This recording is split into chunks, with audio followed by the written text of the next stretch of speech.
Toss aside the touchy-feely notions of love in business and recognize the real power it holds.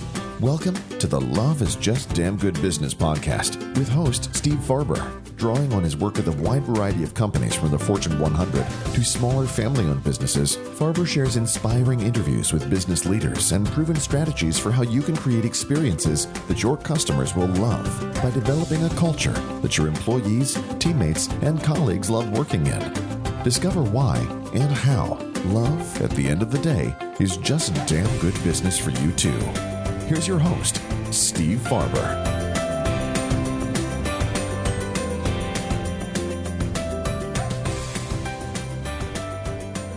Hi, and welcome to another episode of the Love is Just Damn Good Business podcast. I am your host, Steve Farber, and you can read this podcast, you can listen to this podcast, you can watch this podcast, you can subscribe to this podcast, you can consume this podcast with every cell in your body and fiber in your being at stevefarber.com/podcast. My guests today are the amazing Sandra Joseph and Ron Bohmer. Now, I'm going to tell you a little bit about them, just a little bit, because I want to hear their story from their own mouths here in just a moment. But I'll skip right to the punchline for Sandra Joseph. Sandra, quite simply, is the longest running leading lady in Broadway history. She played Christine in Phantom of the Opera for 10 years. And Ron Bohmer also has quite an impressive Broadway pedigree. He's been on Broadway in plays like Les Miserables, Scarlet Pimpernel, Fiddler on the Roof. He's been in the touring show for a lot of plays, including most recently, before the pandemic changed, let's just say, a few of our plans. He was in Book of Mormon. So we have with us today a couple of Broadway legends. And it is my great honor to introduce them to everybody listening, not only as great Broadway legends, but as my very dear, cherished friends. So Sandra and Ron, welcome to the podcast. Thank you, Steve. Thanks, We're Steve. so excited to be here with you. Well, good. I'm excited to have you guys. And in full transparency, this is really fun because there's a couple of things. First of all, you know, the three of us, the four of us, including my wife, Veronica, we've spent a lot of time together. We've had a lot of conversations. We played a lot of music. You guys have been, you've presented at some of our events, and we count you as, very close, dear friends, of course. But I have to admit, it does feel a little bit of deja vu for me also, because, in full transparency, we did start this conversation once and I had forgotten to press record, which was a total rookie mistake. And so just now we're all on the same page. But what I'd like you guys to do is, because I've had a chance to see this up close and personal behind the scenes when you guys are getting ready for a presentation or a show. You're very meticulous. You have a very sharp eye for detail. And you also, because you're professional singers as well as actors, your voice is your instrument. And I've always loved the very refined and sophisticated way that you warm up your vocal cords for a performance. And I would just love it if you could just give us a little taste of what that's like. It's not pretty. It's our very refined way includes a lot of weird sounds like, hey. And what's yours? I do that too. I sound a little like Prince when I'm warming up the top of my voice, which is kind of strange. But then I also do, to get the low voice going, I do this thing where you kind of close your larynx at the very bottom. So people think that there's a gorilla in the room or something when I make that strange sound. Okay, so can you do me a favor? Ron, can you do that low register? And Sandra, can you do that high register and just do it at the same time? Sure, a duet. Very nice. It was done. Don't try these at home, folks. These are trained professionals. I wish people would try them at home right now. If you're on the treadmill in the gym, and just see if you can make your voice do that. Who cares about other people? How many? Actually, you're probably not around other people right now. depending on when you're listening to this. If you're in the middle of the pandemic, you might be sitting alone by yourself. What a great opportunity. Proud of yourself. So Sandra, let's start with you because, I did go right to the punchline about your amazing accomplishment on Broadway. So was it your story? Was it kind of like, you woke up one morning, you thought, I want to go to Broadway. And then you sent in a resume and you got invited in. And then, next week you're on Broadway. And before you knew it, the longest running leading lady in Broadway history. Is that how it worked for you? That's exactly how it worked, Steve. Oh my gosh. It was a very, very long and arduous journey. I was the least likely person you'd ever meet to become a performer at all, much less a Broadway performer or the longest leading lady in Phantom. I was a shy, insecure kid. I am massively introverted. I did not want any part of being in the spotlight. But when I was around 8 years old, the national tour of the musical Annie came through my hometown of Detroit, and I really was struck in a flash of like, that's what I want to do. Whatever it is that little girl up there is doing, I have to do that. And immediately there was a battle on inside of me because I felt equally strongly that there's no way I will ever be able to do that. So it was a very long road coming out of my shell and learning to sing in front of people, and decades of training, of course, and facing fear and insecurity all the way. So taking us back to that moment when you were a little girl, you were how old? Around 8. So 8-ish years old, and seeing this happening on stage. Was it just like that? It was like a flash in that moment where you said, that's whatever that is, that's what I want to do.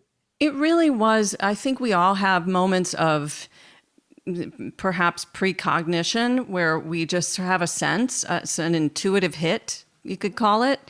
I think I knew on some level that I can't explain that I was meant for that.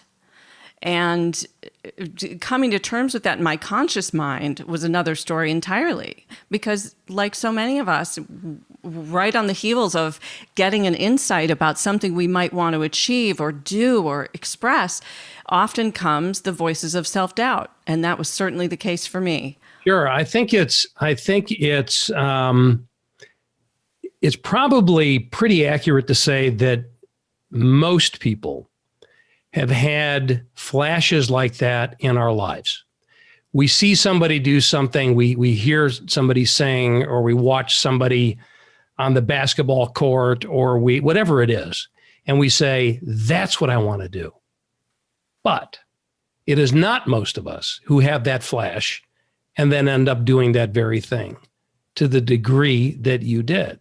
I mean, when you saw that girl singing and you had that flash, you see it now when you look back as a precognition sort of a thing, right? Maybe not to the degree that one day I will be Christine in Phantom of the Opera for 10 years. Not that, but you had that, and then you said that the voices kicked in at the same time and said, no, you can't do that.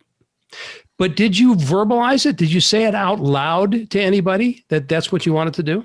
I did. On the way home from seeing Annie when I was a kid, I remember it vividly, sitting in the back seat of the car with my sister, and my dad happened to catch my eye in the rearview mirror, and he could tell that something was wrong.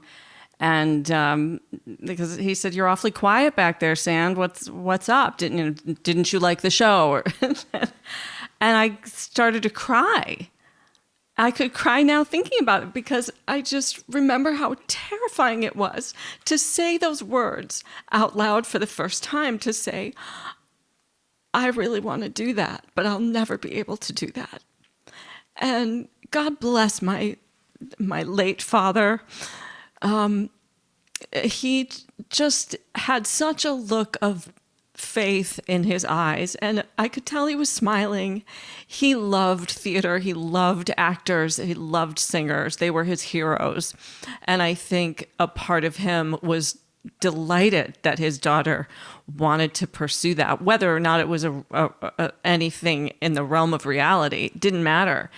The look in his eye told me that someone believed in me in a way that I couldn't yet believe in myself. And that meant everything.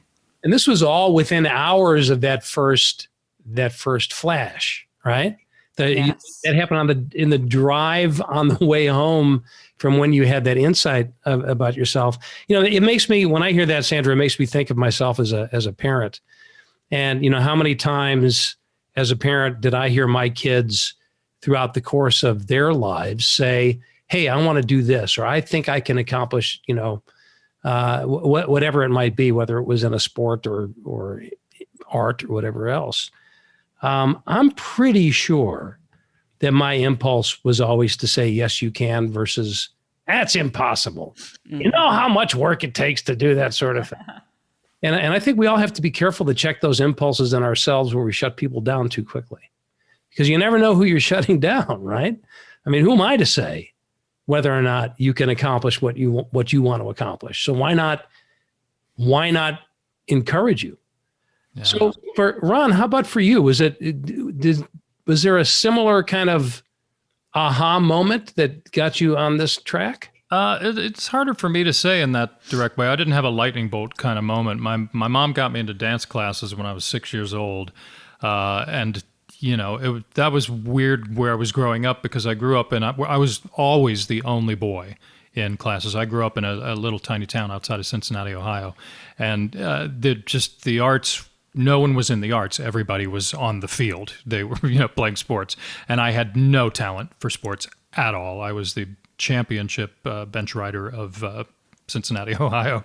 But luckily, I did sort of begin to find ways. My mother found ways for me to excel at that. So I took dance classes for a while.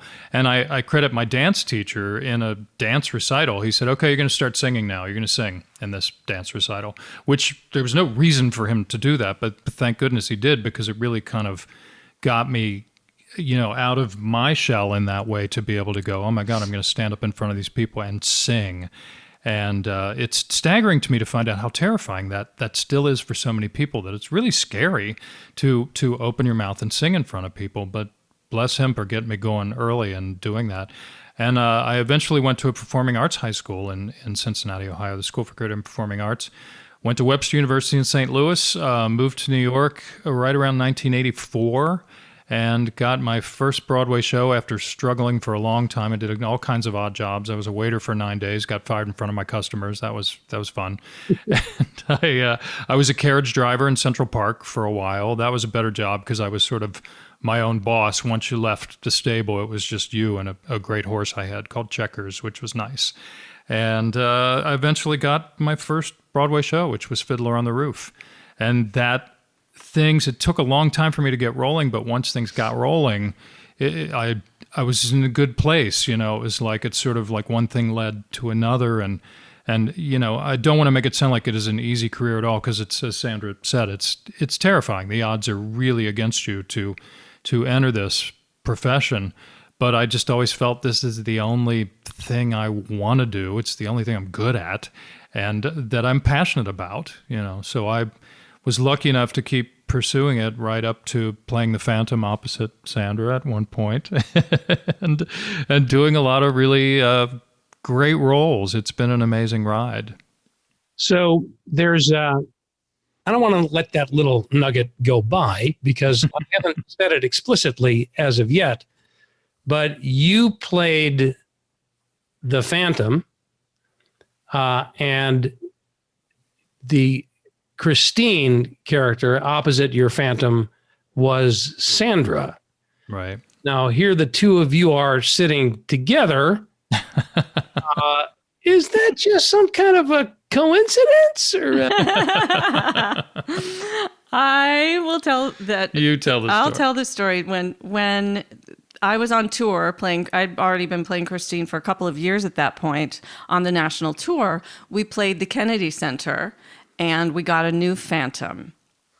The actor who'd been playing the role left the show, and Ron Bohmer was brought in as the replacement.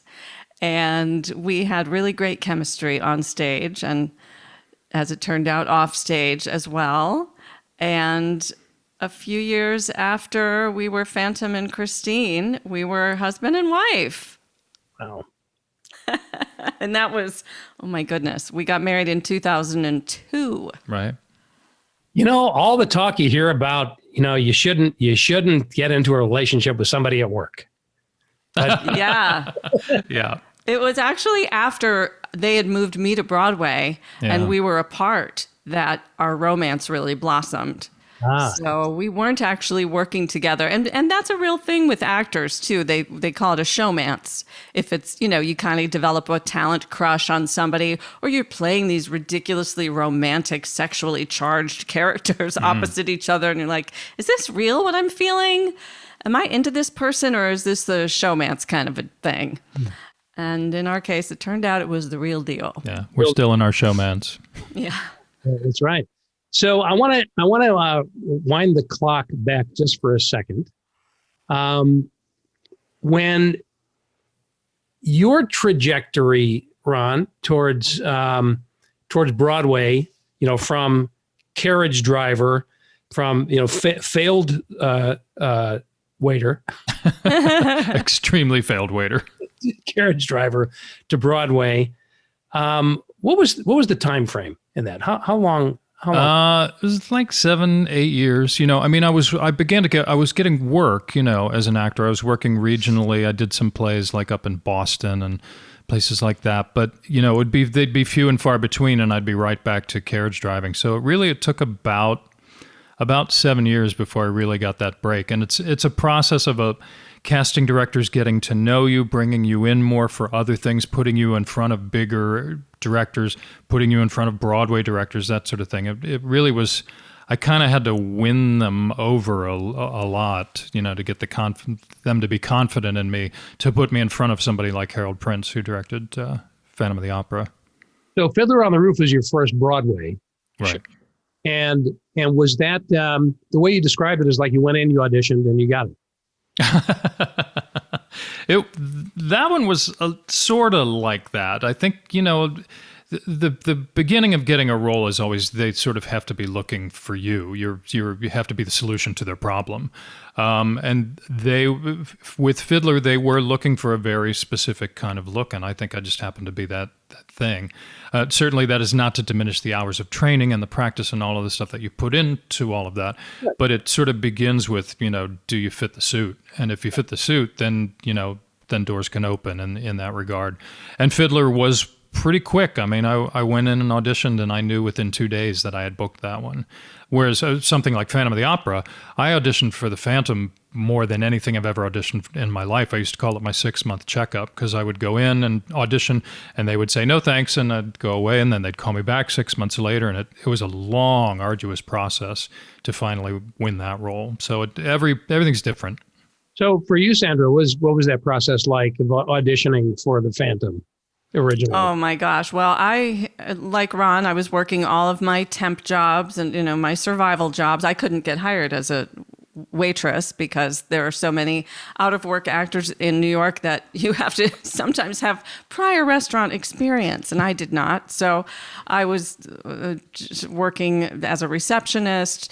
I had given myself a 5-year plan that I was going to give it 5 years, and if I couldn't support myself and put food on the table, I would call it quits.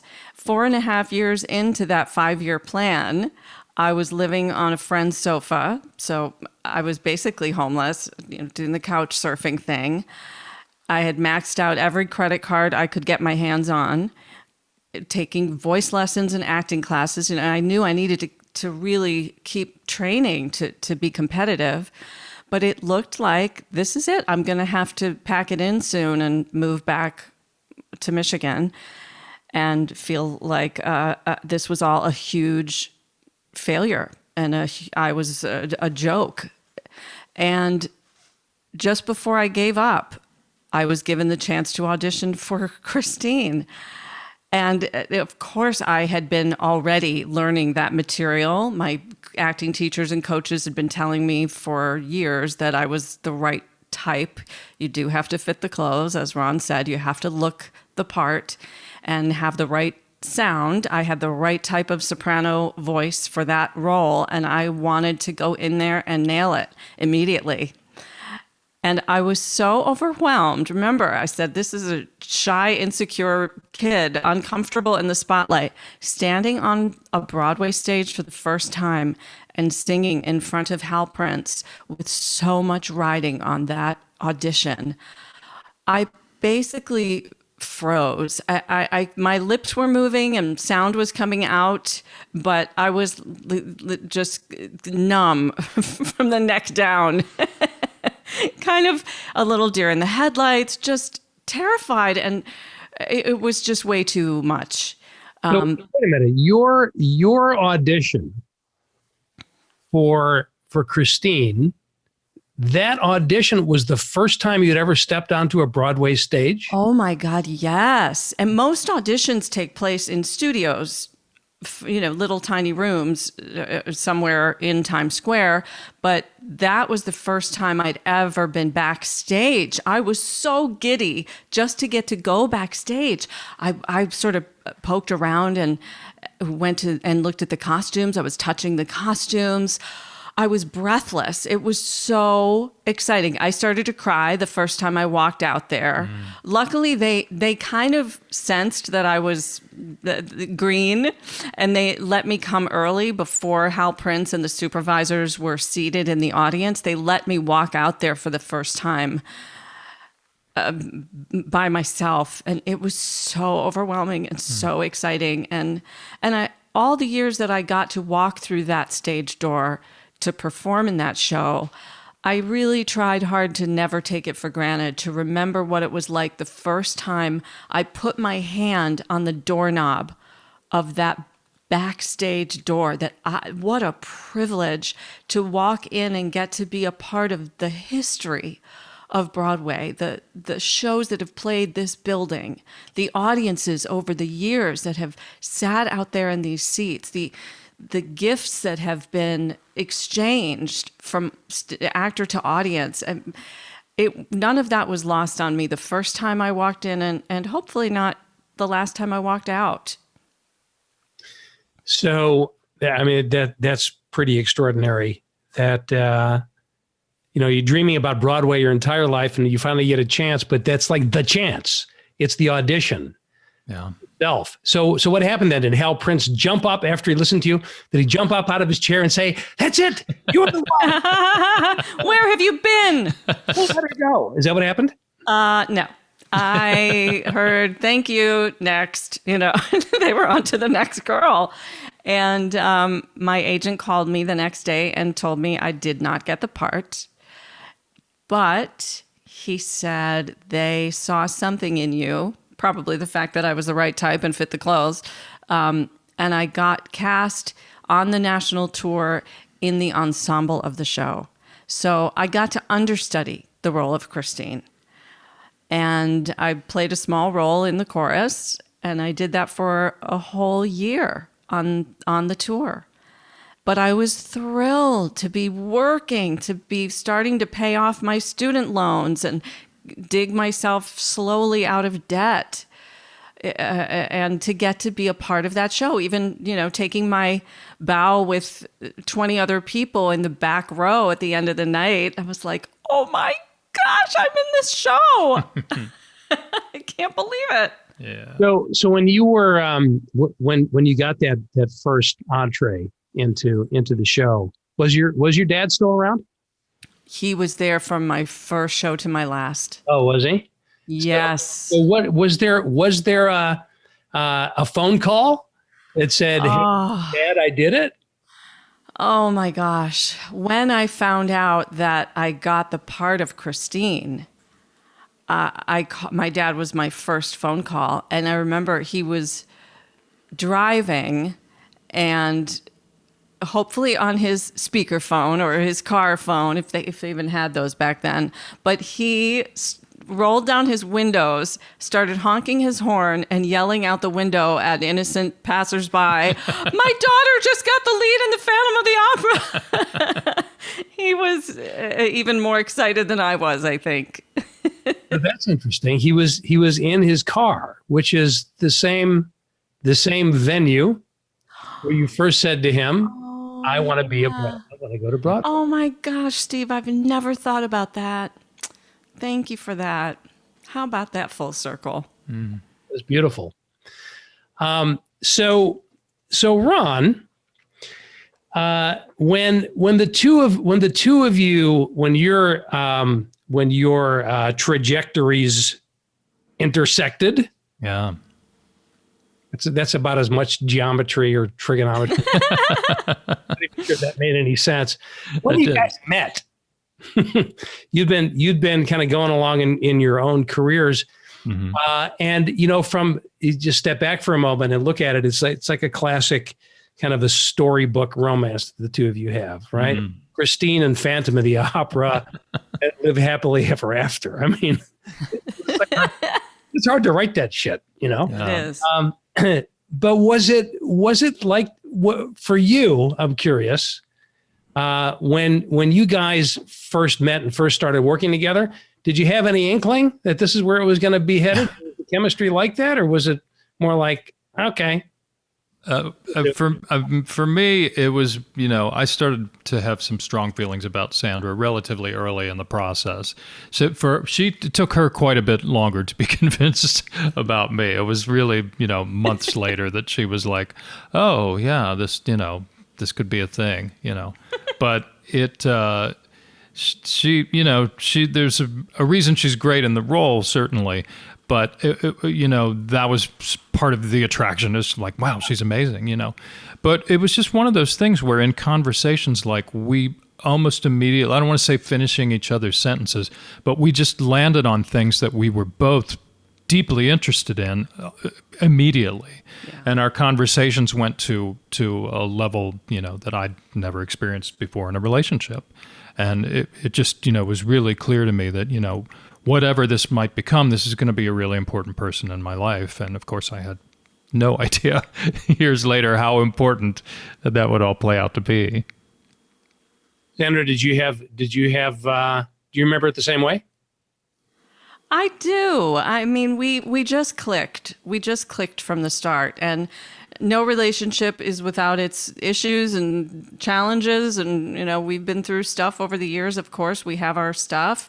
But for the most part, we just fit together like puzzle pieces from the beginning. And, a quarantine together will test anybody's relationship. And for us, it really has brought us closer together. We've spent so much time apart in our relationship because of shows and Ron being on tour.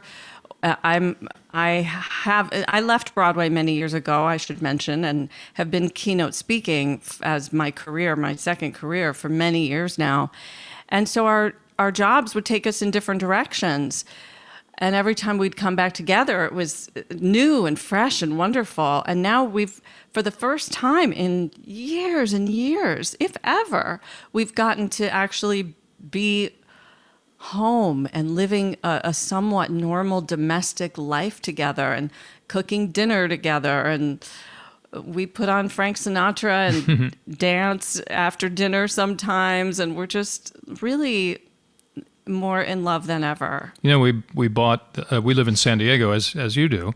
And we've been here since what was like 2015? I think so. We bought the place here, and the original plan was that we'd have this place, and then we'd keep our place in New York City or near New York City. We live just in West Orange, New Jersey, just outside, and but we kind of fell in love with San Diego, and we're like, okay, well, this will be a principal residence. But I was on tour with the Book of Mormon, playing Jesus and Joseph Smith, and that which I did for a total of 7 years altogether, literally right up until the pandemic.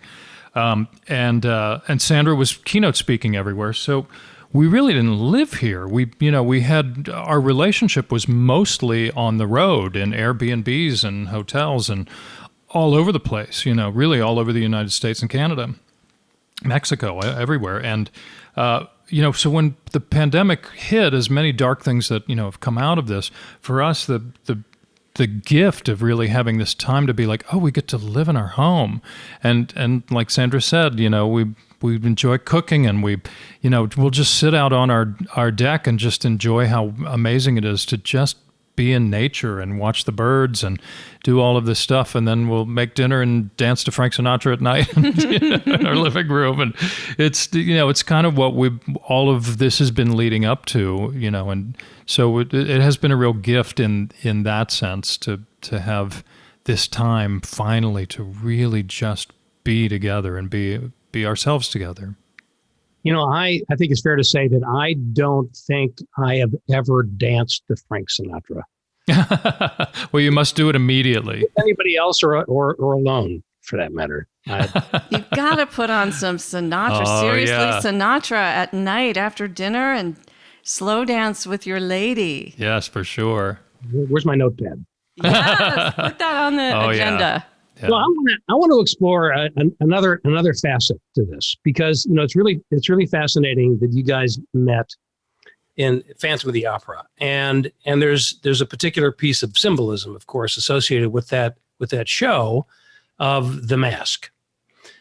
So for the uninitiated, for people who don't know the story of Phantom of the Opera, what's the quick synopsis, and where does the mask come into play? So it's essentially a story about a man who is born with half of his face deformed, and he covers himself with a white mask in order to feel that he can be accepted in any way.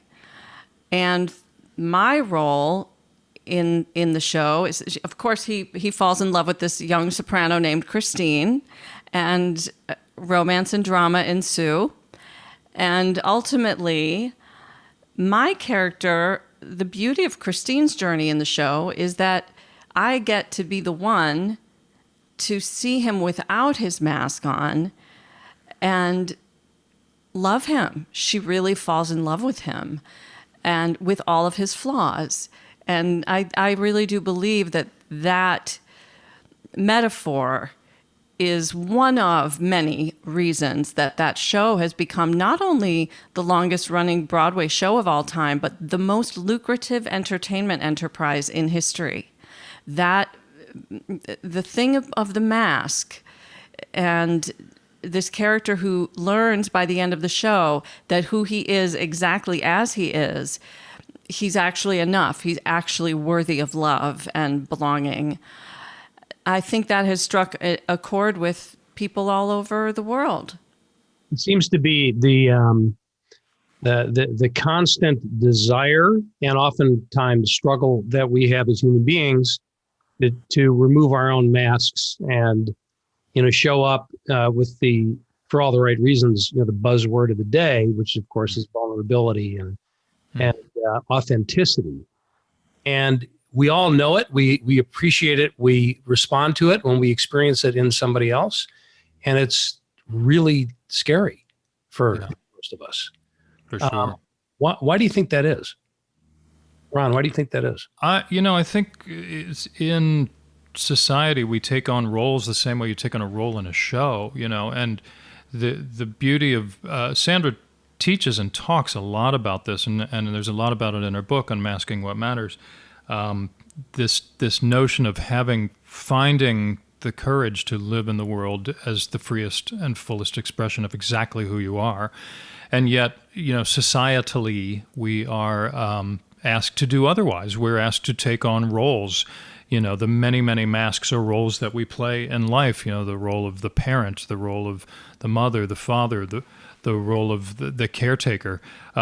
Certainly in the work environment, to be a CEO, there can be a huge mask with that, and yet inevitably, and I know this is part of your teaching as well, Steve, is that the more of our genuine self that we can bring to everything that we do, not only is our life more enriched, but we're really bringing to everything we do the absolute essence of what life is about, our true passion, our true selves, and it takes courage. I think, as Sandra said, with this metaphor of the show, we all believe there's this, a part or many parts of ourselves that are not worthy of love or that we don't want to show to other people. And it takes great courage to take that mask off, not our pandemic mask, but our metaphoric mask of, how we're hiding who we truly are, and genuinely show up as ourselves. And it's not that the roles we play are false or that the roles themselves are masks that we wear. It's just, I think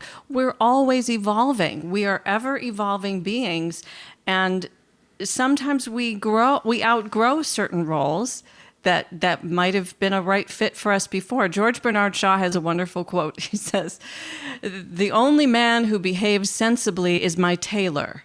He takes my measurements anew each time he sees me. All the rest go on with their old measurements and expect me to fit them." Mm. And just as my role as a Broadway performer, it no longer was a fit for me. My spirit outgrew that particular expression of myself. And it was really challenging to walk away from that and start as a beginner in an industry I didn't know anything about, and to step out on a stage and begin to be myself out there instead of Christine, instead of having a character to hide behind. And I think we're all always growing into the next highest expression, fullest expression of ourselves. And that might mean dropping old costumes that no longer fit, old roles that aren't serving us anymore, even though people in our lives may say, well, how dare you, or how could you, or this is how you've always been. It takes courage to step out of that and walk into the vulnerability of something new. Yeah. I have friends who've been vastly, let's say, overweight for most of their lives, and then lost a whole bunch of weight, and seeing their friendships change. Yeah, because they're people that I thought were their dear friends no longer, they weren't playing the role anymore. Yeah, they weren't playing the role of the the jolly rotund friend. Yeah, for example. And you oftentimes, when those roles change, or the perceived roles change, you begin to see who appreciates you for who you are or who you are acting as. And the other place I see this show up a lot is in the executive world, right? So I'm playing the role of CEO, and I think if we're not careful, we could, and you mentioned this, in a slightly different way. If we're not careful, we can assign a negative connotation to the word role, as in, if we're playing a role, we're faking it. Right. That's not the case, right? We all we all step into and assume different roles. So I could be the CEO of a company. That's the role that I play at work. And when I'm home, I'm playing the role of mother or father or grandparent or friend. It doesn't mean I'm now pretending to be this or pretending to be that. The challenge is, I think, for let's take executives, is there's a certain expectation that we put on ourselves that I need to be in this role in a certain way. That in order to be a credible CEO, I can't let people know that there are things that I'm frightened of. I can't let people know that there are things that I can't do very well, or the mistakes that I made. And the irony, of course, in that is when we're brave enough to lead with all of that as part of who we are in that role, it actually deepens the connection we have with people, because we all experience those things. Very much so. Very much Yes. so. And returning to the metaphor of the mask and of the phantom, one would think when you're playing a role like that, which is he really truly couldn't be farther from me in so many ways. There's physical deformity. He's someone who is also capable of murder. He's also a composer. He's just vast number of things that this person is. But what makes it ring true for an audience, all those things are a given. The story provides those. Just to say, if your role is the CEO, we're provided with what is expected and you're going to be these certain things. But what makes it ring true is how much authenticity do you bring to that role? How much of yourself shines through that? And, for me, that was part of what made that such a great role, is because it gave me an opportunity to strive for a level of vulnerability that I had never achieved in any other role before. Because the needs of this character, he's so desperately in love with Christine, and there's a tragic element to that, because ultimately at the end of the piece, spoiler alert, they don't end up together. And, so there's a great tragedy to that. But there was an interview I did once where people asked me something about the chandelier, and my response to it was, well, in the chandelier, when you have a show where you have a big flashy set and things like that, you can drop a chandelier and you can spend, millions of dollars and impress people that way. But if you can break their hearts, then you've really got something. And to me, the essence of that applies to this conversation that we're talking about, which is, I think, if you can genuinely bring your true self and some vulnerability to any endeavor that you do, that courage is rewarded by the universe, and it's certainly going to enrich your life and others. It strikes me as being deeply ironic in these days of the pandemic that we spend so much of our lives, consciously or not, most of us unconsciously, trying to remove our masks. And then here in this situation, the way that we keep ourselves and keep each other safe is by putting a mask on. Exactly that. Mm-hmm. Yeah. And I speak about that in my keynotes now. I've been talking about the metaphorical masks that we wear for years on stage, and now here we are at a time when wearing a mask takes on a whole new meaning for all of us. It's a part of our daily lives if we're leaving the house, and more than ever, we're encouraged and asked to cover ourselves with a mask to protect each other. But inwardly, it's more important now than it ever has been that we take off the other masks, the metaphorical masks, in order to stay close to each other and stay real with each other in the midst of unprecedented challenges and heartbreak globally. Mm-hmm. Yeah, it's interesting, Steve. We've done a few virtual concerts in this time, and which is brand new to us. I mean, we didn't have any of the technology, the microphones that we're talking to you through right now. Like we just didn't have it because we'd been doing live theater, and that was provided by the theaters where we went and all of that. And so, we had to find a way to kind of continue to reach out to an audience in this way. And one of the first things we learned and discovered using Zoom, using any of the virtual platforms that you use, if you're at all inauthentic, it shows up immediately. And so there's even that much more of a challenge through the way we now must connect with each other to drop the mask even further, the metaphorical mask, the mask that you're hiding yourself from, because it shows, and when you can really genuinely connect with people in this platform, the way, I should say, to genuinely connect is with zero artifice. You just have to show up as your true self. And in many ways, people have been forced into showing more of themselves. When you're working over Zoom and your kids are running in the room, it's one of the unexpected gifts, I think, of this time is that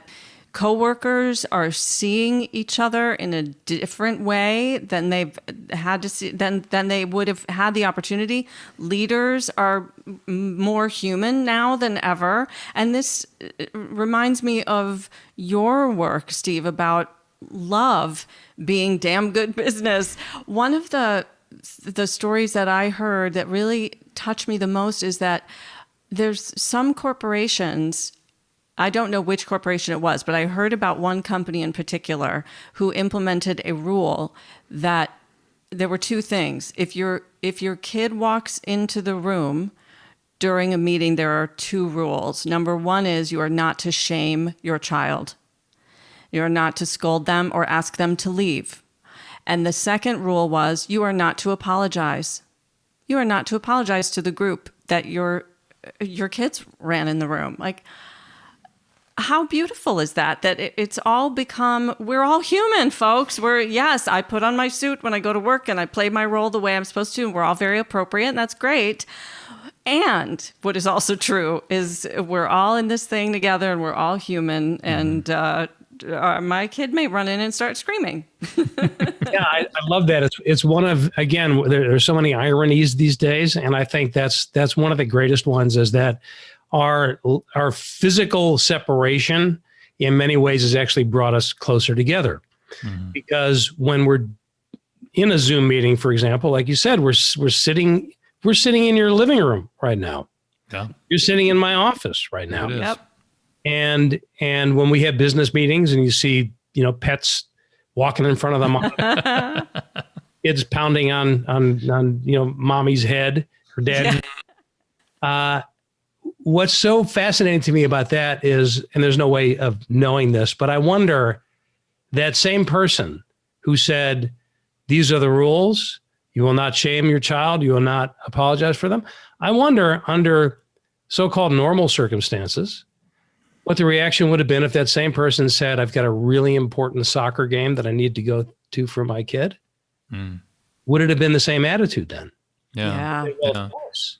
You don't need to apologize for that. Of course, go support your kid. Yeah. We don't know. But I will tell you that anecdotally, I think that this kind of accepting attitude, this mass experience that we're having of each other in our natural habitat is going to carry over. Those attitudes will carry over when we can go back to sitting in the same room and breathing the same oxygen again. I've heard many stories, right from the early days of this madness. I've had people tell me, I'm thinking of one person in particular who told me he knows his team he's worked with for 20 years. Then he knows some of them better now than he did before. He didn't know. I didn't know you had a dog. What's your dog's name? I didn't know you play guitar. I see a guitar sitting behind you. I didn't know you. And people are getting to know each other by being separate. Yeah. Because like you said, Ron, we're taking our masks down. There's no veneer anymore. We don't leave the house, close the door, and nobody ever sees inside of it. I think it bodes well for us in the future. Yeah, no doubt. Yes, that good will come of this ultimately. Let us pray. We just have to get to that future. Yes. Right. We will. And may we all do so with great health and prosperity. Absolutely. So the book, Sandra, Unmasking What Matters, is both your story and an exploration of the mask kind of metaphor and lessons that come out of it, right? Yes. It's really about, as we've been talking about, living an authentic life and expressing the fullness of who you know yourself to be on the inside, but might be afraid to fully embody. So how do we do that over the course of a lifetime? And it is part memoir. It shares my story from the beginning to Broadway, but there's also, it was really important to me to put research in every single chapter and practices that people can do right away, questions to ask yourself to inform your journey of really making sure you get to the end of your life and never feel that, as the phrase goes, that you die with your music still in you. So I'm curious. You mentioned this earlier, but it went by kind of fast. When you started to pursue And Ron, you've dabbled in this this line of work as well. Started to pursue this keynote speaker thing. So you've been on stage in front of all these people and all these performances for over a decade. Was there any part of it that felt like you were starting over? Oh, 100%. How so? 100%. Yeah. I'd been on stages in front of thousands of people every single night for years. Excuse me. And I'm out there for the first time being myself. I was trembling. I didn't know what to wear. I wasn't sure what I was up till 4 o'clock in the morning the night before, going over what I was going to say. And I wrote and rewrote my speech a million times and have refined it a lot over the years. It's sort of an ongoing thing. But, oh my gosh, I had been on Oprah. I don't think I was as nervous being on Oprah as I was the first time I stepped out on a stage as a keynote speaker, just to say my own words. Well, but when you were on Oprah, you weren't there in a role. You were there as yourself. I was, but I knew that Oprah had my back, and she would ask me questions and I could answer questions. I wasn't tasked with imparting something that would hopefully help people in some way. So I had writing a speech, and it was really about positioning myself as an authority and as a leader, that I could be a leading lady, but standing out there as Sandra with something important to say to you, that took a really long time. Even after I was already doing it, Ron and I help each other and coach each other in different ways. And one of the things, and I learned this in my audition process too, in many ways it was the same exact journey as learning to become an actress, to stand in your power. Ron said, from the start of your speech, you have got to stop apologizing with your demeanor. I was sort of like, I'm just, I'm here, I'm a nice girl from the Midwest, and I'm going to tell you some things, and I hope that it's helpful. I had to really get over my timid nature and learn to straighten my spine and stand in my authority. That's hard, I think, particularly for women sometimes to do. And the authenticity piece of that is that you do want to keep that shy, scared girl from Michigan. You want to keep that when you're playing Christine on Broadway. You want to keep it when you're doing, a keynote. You want your authentic self to be present. And you know this so well because this is what you do as well. There is a journey to being authoritative without being, I know everything, and you don't cross over into a falseness, but simply, I know these things to be true, and to just have the confidence to do that. And some of it's practice, but I think a lot of it is really getting to the state. It's a state change within yourself. And there's also there's a misnomer, I think, that says, in order to be authentic on a stage as a speaker, whether you are literally on a stage speaking to an audience, or up in front of a group speaking as a leader or an executive or a supervisor, whatever it is, there's this misnomer that says authenticity equals spontaneity. That, in other words, in order to be authentic, I just got to make it up as I go along. Oh, yeah. And it is not that.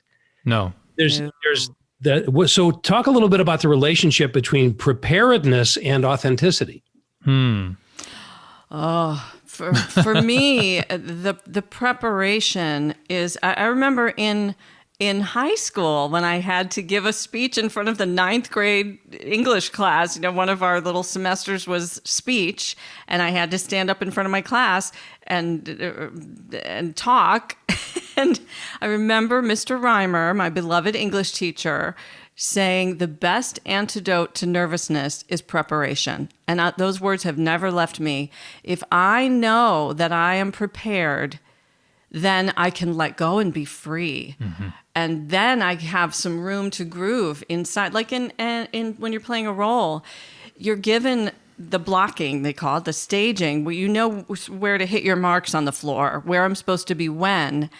But within that, it actually frees you up to be spontaneous, to listen, to be present. It really comes down to the preparation allows you to let go and be present, be really dropped into the moment. Yeah, I ditto every bit of that. I coach acting students, and one of the things, once we've found our roadmap through whatever the piece is, if it's a song or if it's a scene or whatever it is, once we've sort of got, okay, these are your mile markers, turn left here, turn right here, putting it in very layman's terms, but once you've accomplished that, one of the most important pieces of advice I can give a young student is always leave room for the choice you weren't expecting to make. Because that's real. That's what we do. That's, we didn't know we were going to talk about this today, but we're talking about it right now. So it allows us to be completely in the moment and give you a completely honest answer.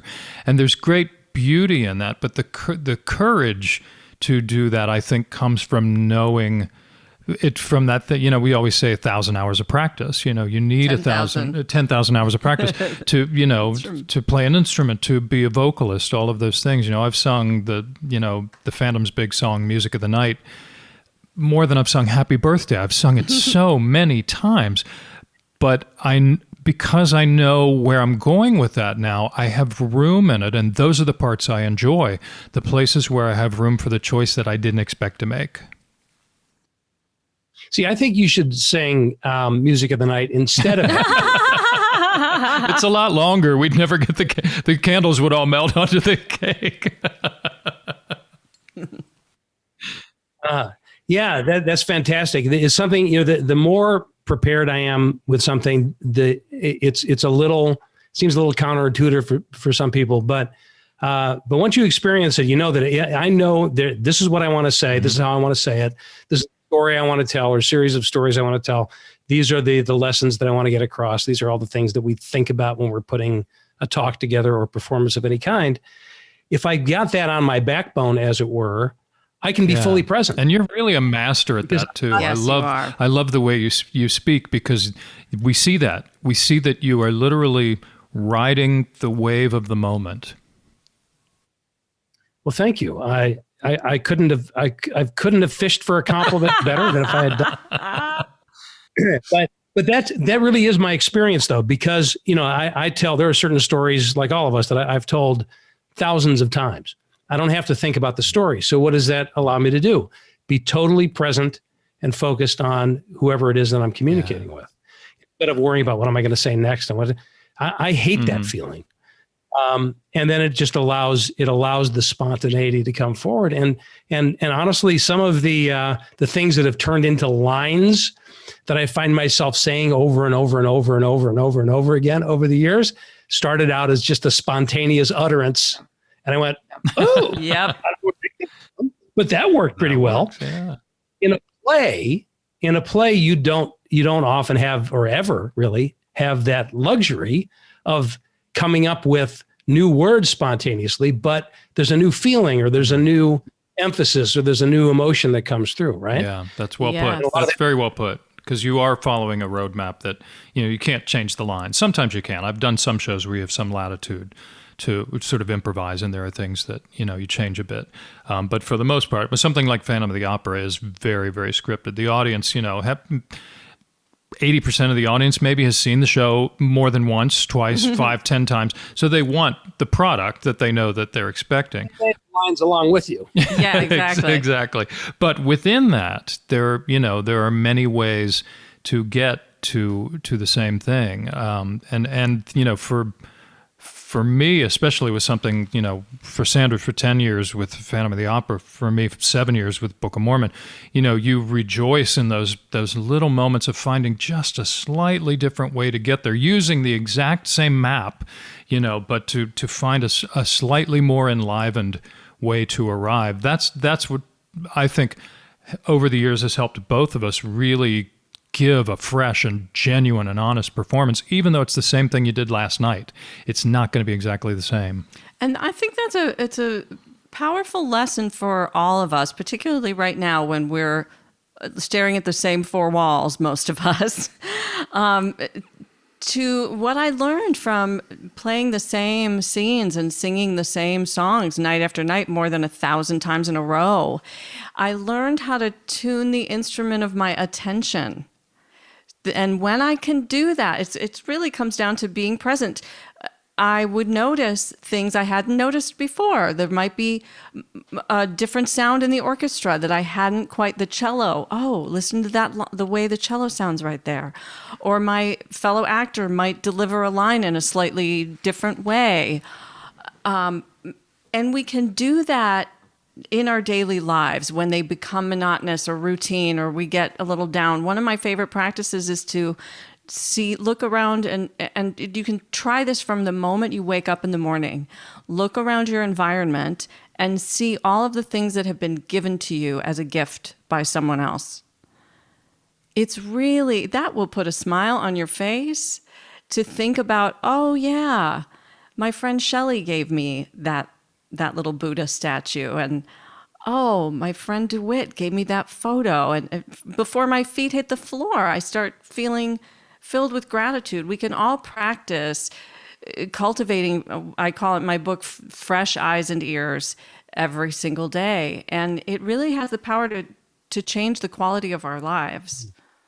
That's a powerful idea.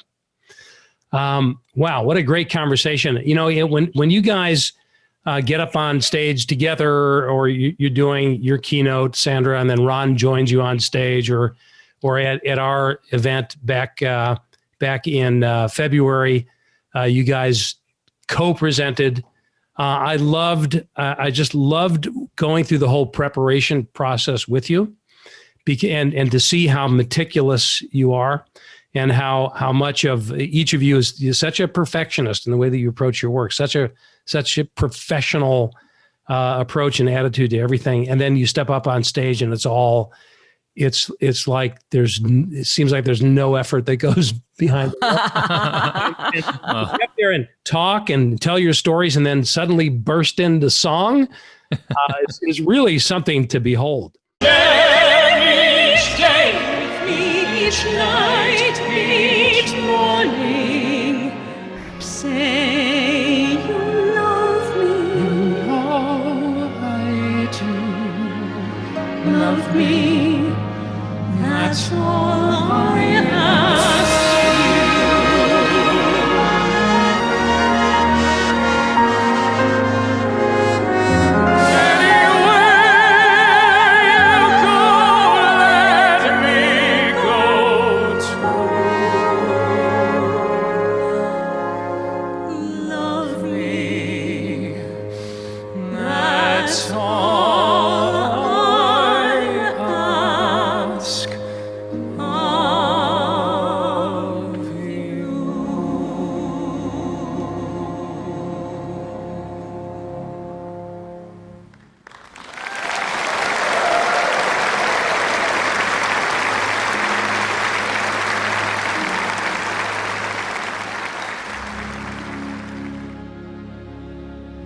It's been fun watching you guys do some of your virtual concerts as well. Yeah, thank you for being in the audience for those too. We really appreciate that, because especially the initial ones, they were experiments with a capital E. But they did, ultimately lead us to where we're now doing something that we feel really strongly is. Well, the feedback has been what's been amazing. As you know, I mean, people are really missing Broadway and live performance, and it was incredible to discover that even virtually, we were able to deliver something that was so impactful and that touched a place that feels empty for so many people right now. Just missing the impact of the arts, of live performance. I'll tell you the other thing that's so powerful about it is, and I've been thinking about this a lot, again in the context of giving talks and speeches and all that. In the age of Zoom, the same is true for your performance, and I have seen a couple of them, like you said. When you're in an audience and you're watching somebody on stage, so now I'm in the audience, you're up on stage, I'm in the audience with however many other people, hundreds of people, whatever it is. So there's this group dynamic, And then there's you guys up on stage. But in a virtual setting, I know I'm part of a group. I can see gallery view. I see there are other people there. But my experience is one-on-one or one-on-two with you guys. Because it's just you and me. I'm sitting here alone and behind my desk and having this experience. So again, in a weird kind of a way, there's actually sometimes a greater connection that happens. That feels so true, and we feel that every time we do this, and it was really an unexpected for us because we didn't spend. I don't think I'd used Zoom even before a year before this started to happen.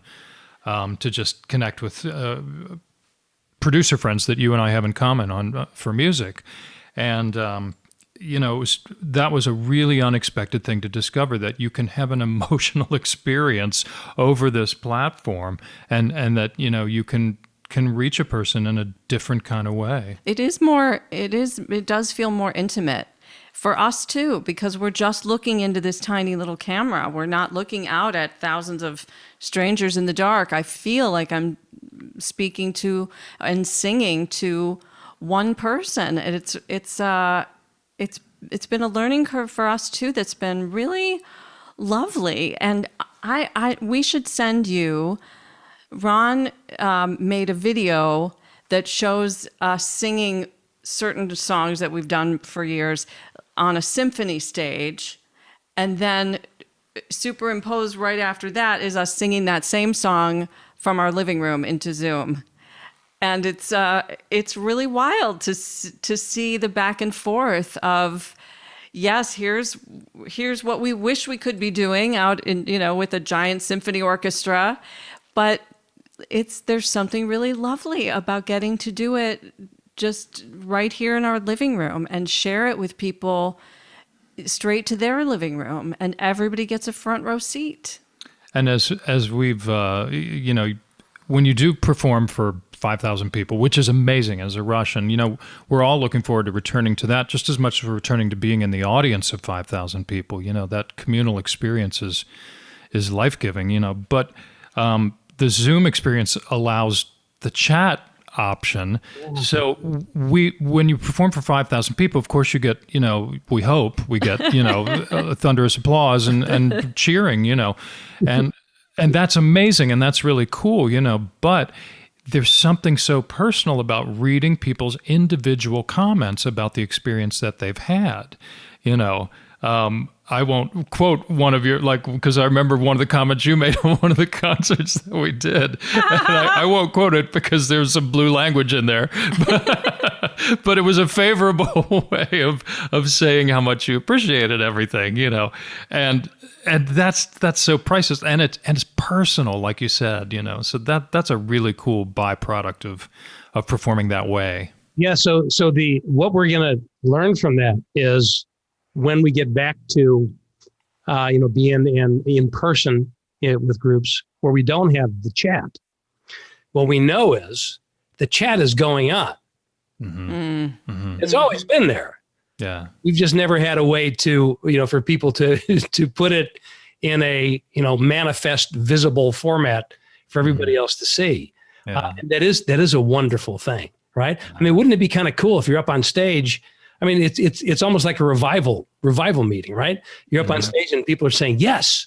Oh, that's right. Yes, right? Yeah. It feels like that. It feels great. Like praise the Lord. Do that when we get back to the in-person world.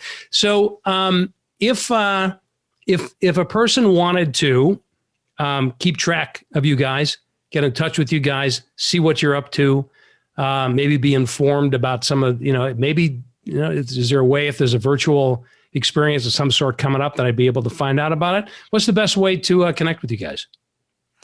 Well, there's sandrajoseph.com, but I don't always post everything that we're doing on there. So there's Instagram, Facebook, LinkedIn, right. All the usuals. All the usual channels. Right. And my website, ronbohmer.com, will be is actually in massive under construction, but is being reopened in January. So very excited about that. Good luck with that. Thank you. Open in January, so we should see April, May. Exactly. You know how it goes. Yes, you know how it goes. Yeah, But you're at Ron Bohmer on all the things. Bohmer. Yeah, you can find me on all the. We'll put all the links in all the usual haunts. Well, guys, this has been this has been so much fun. I wish we could be doing this in person. Yeah. And by in person, I mean in the same room, breathing the same oxygen. But for now, wow, this was just terrific. Thank you for sharing yourselves with our listeners. And thank you, all of you, for tuning in to this episode of Love is Just Damn Good Business podcast. Until next time, do what you love in the service of people who love what you do. Thank you for listening to another episode of Love is Just Damn Good Business with Steve Farber. Join us again next time, because when customer and employee satisfaction just isn't enough anymore, we are here to back you up with specific ideas to operationalize love to make an enormous difference in your business, personal life, and the world around you. Visit our website at stevefarber.com to leave a review. And don't forget to share the love with your colleagues and friends, because after all, it's just damn good business.